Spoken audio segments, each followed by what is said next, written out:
I'd like to welcome Fred O'Riordan of EY Canada, Jake Fuss of the Fraser Institute, and Tim Cestnick of Our Family Office and regular Globe and Mail contributor. We actually did our first tax panel discussion with this esteemed group almost 1 year ago. I can't believe how fast time goes by. September the 18th, 2024. Fred is the national leader, tax policy at EY Canada. He plays a significant thought leadership role with EY Canada on global tax policy and tax controversy and helps companies to work effectively with CRA. He joined EY in 2010 after a 33-year career in public service, including 20 years with CRA. Welcome back to the show, Fred. Thank you, Al. Jake Fuss, Director of Fiscal Studies at the Fraser Institute. His research covers a wide range of policy issues, including government spending, debt, taxation, labor policy, and charitable giving. He's been interviewed by major media across the country and also written commentaries appearing in major Canadian newspapers. Welcome back to the show, Jake. Thanks for having me on. And Tim Cestnick is the co-founder and CEO of Our Family Office, Inc., as well as the author of the regular tax and personal finance column in the Globe and Mail. His firm, Our Family Office, provides strategic offerings, wealth advisory services to ultra-high net worth individuals and families. He's also an author with multiple best-selling books. Welcome back to the show, Tim. And thanks for all three of you for joining us again. As I said, it's been 1 year since you were on, and oh boy, how things have changed in 1 year. I can't believe it. The world of tariffs is upon us. The world of higher costs is upon us, and lots to talk about. But I thought we'd start off with, I guess, just a general commentary on the Canadian economy from where all three of you sit. Obviously, you talk to clients on a regular basis. You talk to small businesses on a regular basis. And, how are they faring? How is it difficult for them right now? What's going on, in your opinion, with respect to the Canadian economy? And we'll start it off with Fred. What are you seeing out there right now? Sure, Alan. Well, most economic indicators show that the Canadian economy is weakening, and the main cause, as you pointed to, is Trump's tariffs and also all the economic uncertainty that's being created by the Trump administration on the tariff front and other economic and trade policy measures more generally. We see this in particular in certain geographies and sectors that are directly affected by those tariffs, but more generally across the economy as well. And the situation is likely to get worse before it gets better, as the impacts start to be felt upstream and downstream of those affected sectors. In other words, the indirect and induced effects, or the knock-on and spin-off effects from those primary industries that are being affected. The labor market is always the best so-called leading indicator, of this, since slowdowns in hiring start first, and then they're followed by layoffs, and then deferred hiring plans, and so on. And we're certainly seeing that in the labor market statistics. Also of concern here is the state of the U.S. economy itself, which is showing signs of weakness as Trump's tariffs start to bite. And, generally, as goes the U.S. economy, so goes the Canadian economy, traditionally speaking, and both the upswings and downswings. So although the direct correlation is obviously starting to show some signs of breaking down as the degree to which we're economically integrated starts to fracture and our economies start to decouple somewhat. But it's not a pretty picture, and we see this in particular in U.S. trade numbers, which I was checking the other day. Since December of 2024, imports from Canada into the U.S. have fallen significantly by 14%. Those from Mexico have actually increased slightly by 4%. So that sort of gives you an idea. I'm not sure how well that's appreciated. I mean, we all feel that we're being impacted, by the U.S. tariffs, but Canada in particular is being impacted in the Canadian economy. That's interesting to hear, and I know exports are down by quite a bit. Interesting because USMCA or CUSMA, whichever way you want to call it, pretty much covers about 80 to 90% of what we send to the U.S. So it's interesting that that you are still seeing these negative effects on our economy. I guess I throw the ball to Tim now. Tim, what are you seeing with your higher net worth clients? A lot of talk is that you tend to see less effects on the higher net worth and probably more effects on the middle class or those making a wage of a smaller amount. So what are you seeing, Tim, from where you sit? Well, I think you almost have to distinguish. And when it comes to individuals, there are people who are very tied to businesses that they own and operate, or employees of businesses. And of course, as the economy goes, so goes many of those businesses. And so, as things slow down, it affects them significantly. Other individuals, maybe who have had liquidity events, they've sold off their businesses, they're just living on investment portfolios. They're faring just fine because they're not so tied to the I guess the success or failure of a particular a business. But I think what I'm seeing is really we're in a transitional phase, it seems, as a country. The tariffs that we're seeing now, which don't seem to be going away and probably won't go away anytime soon, and when CUSMA gets renegotiated next year, I'm sure that's going to become more clear to people. So I think we're in a transitional phase where a lot of the momentum that we kind of saw post-COVID, a lot of the growth that was taking place is really faded away now. The uncertainty around trade and tariffs, we're heading into a new normal. What's that going to look like exactly? But it's starting with a slowdown, obviously, in certain sectors clearly. But I think the uncertainty that's there just causes a lot of slowing down. People are just more cautious, not spending money like they might otherwise, because they're not sure whether their jobs will be safe or what's going to take place. So with many families, nobody's immune to what's taking place more broadly in the economy when they still have their businesses and are employed by these companies. Yeah, and I agree. I also see a big difference between those that have money in the market and have investments to fall back on versus those that live paycheck to paycheck and unfortunately can't invest. Obviously, those people find it a lot more difficult. Moving to, I guess, a different question. I'll throw this one to Jake to answer first. Uh, Recently, Prime Minister Carney announced some spending plans, right, to help individuals and businesses cope with the effects of tariffs. He announced some things to help businesses keep their employees employed. He also announced things to help these employees or businesses perhaps learn different skills or trades, I guess, for the jobs of the future, as many people are calling it. And a lot of money is going to be spent. And I guess I'll start off by saying, I think this is a great idea, but to me, you could spend all the money you want as a government, but unless there is an environment that is pro-business, that businesses can thrive in and grow, where they can borrow money to grow, and there's business coming into our country, spending money on training people is great, but it's not going to work if business is not there. So what do you think about the spending initiatives that Prime Minister has announced recently? Do you agree with them? Do you think they're going to work and be able to help individuals stay employed and perhaps find new employment?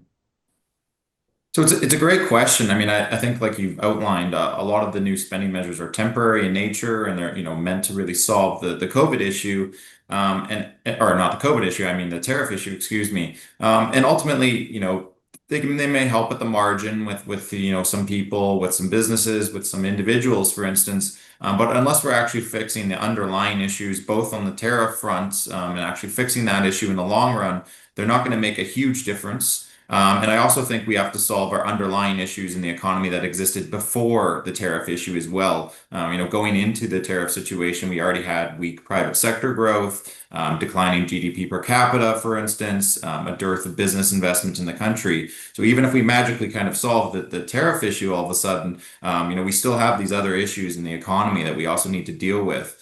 And so I do think we need to really take a comprehensive review, not only of what we're spending money on and how much we're spending, but also looking at our tax and regulatory environment. There's been some movement on the interprovincial trade front, which is good, but I don't think they've gone quite far enough there. So I do think we need to address a lot of the underlying issues in our economy that kind of existed before the tariff issue, and will likely exist after the tariff issue goes away, whenever that will be. So we do need to attack the tariff issue, but at the same time, I do think we need to have a big rethink of how we're approaching the Canadian economy right now. What do you think about I guess, the structure or, the infrastructure in terms of, I had Ian Leon, a professor out in Ottawa, and he was saying how he believes that all this is great, but we need to address the underlying issues, as you're saying, which is such as, supply management, need to open up some things, bring some more competition to our country.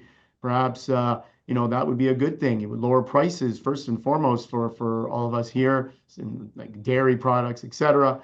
Do you think that would work? Do you think, is that what you're referring to in terms of underlying issues? Yeah, I think we need to revisit some of the specific industries in Canada. Supply management is a big one.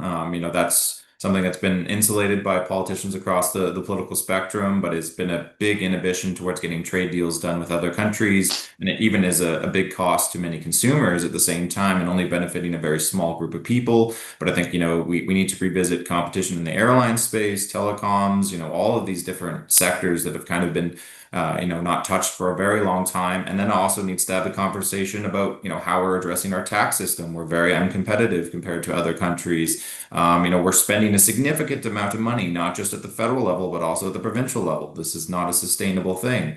The regulatory environment is very hard to get infrastructure or energy projects done in this country, and mining and all these other things. So even though the Carney government is starting to prioritize some of those infrastructure projects in terms of fast tracking them, we need a much better regulatory environment. So we're not just picking winners and losers on these infrastructure projects. We're letting the market decide, and ultimately getting economic growth and prosperity that way. So I do think we need to have a big rethink of the regulatory, tax, and spending environment and economic environment in Canada. Yeah, no, makes sense. Makes sense. Fred, what do you think about the spending plans of our federal government? Some of the announcements that Mr. Carney has made recently. Is it going to help small business? Is it going to help, our economy? What do you think? Well, I think just going back to your initial question, the kind of support programs that he's announced are merited and needed by affected sectors. And what we've heard so far, I'm encouraged in the sense that we're not making the same mistakes, I think, as the previous government made over COVID, where they had overly generous support payments and they weren't income tested and so on and so on.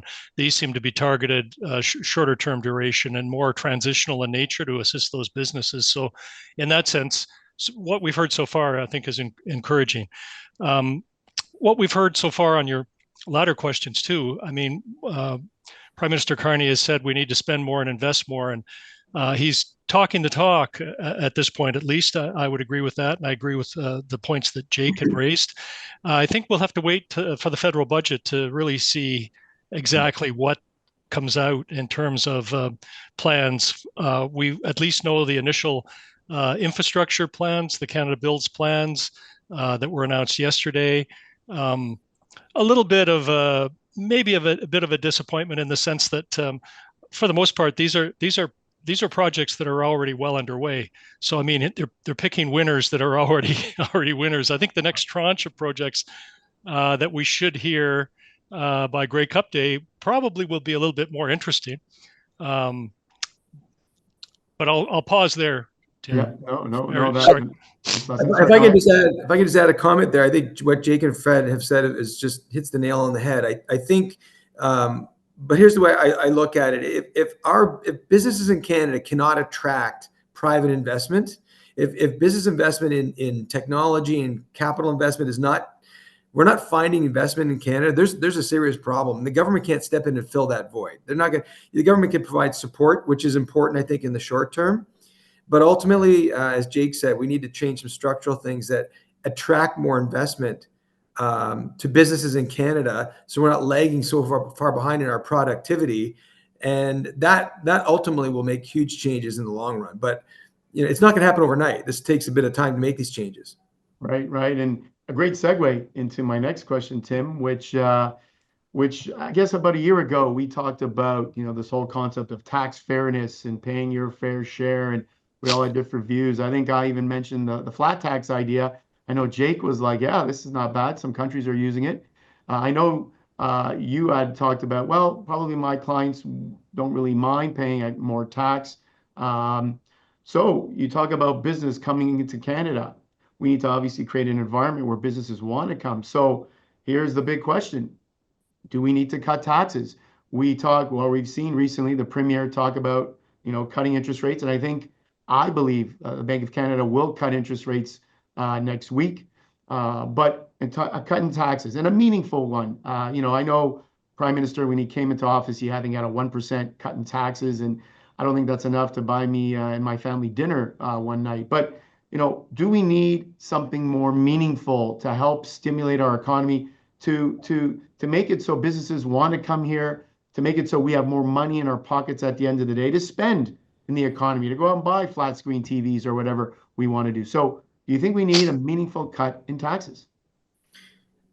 Would you like me to give you my thoughts? Tim, that's for you. Sure. Yeah, we can't lose sight of the fact that we live next door to our very large cousin, the United States, and we have to pay attention to what they're doing from a tax perspective. There's some things that we do which I like better, but in a lot of ways, businesses will take a look at the tax regime in both countries, and and they'll make decisions about where they want to locate, and tariffs have something to do with that, of course. But at the same time, we can't be uncompetitive when it comes to corporate taxes and personal taxes, so much so that we lose talent and capital investment. We just can't do that. Like the capital gains tax changes that were proposed last year, which of course never came to fruition, were just a perfect example of the kind of thing that just would scare away more investment. It boggles the mind that could even cross the mind of those in power. But at any rate, fortunately, that didn't happen. I do think we need to take a look at where we stand, and I think tax cuts are probably part of the answer, not the only answer. I will say that the 1% tax cut that the federal government brought down is just a token. And I know that adding a $30, more to a Canadian's bank account every month through that is not going to change the world. Not going to make much of a difference. They just want to be able to say they cut taxes, right? So it has to be more than just rhetoric. It has to be meaningful and targeted. I won't get into specific ideas, but there are ideas out there. Yeah, for sure, for sure. And Jake, you mentioned, obviously, you're right about tax cuts and how much we pay in income tax being our largest, money out, if you will, for families. All families' expenses probably don't add up to the amount of tax we actually pay on our income. So what do you think? What would be meaningful for you? A 10% cut right across the board, business business tax cuts, personal, both? What would be what you would want to see?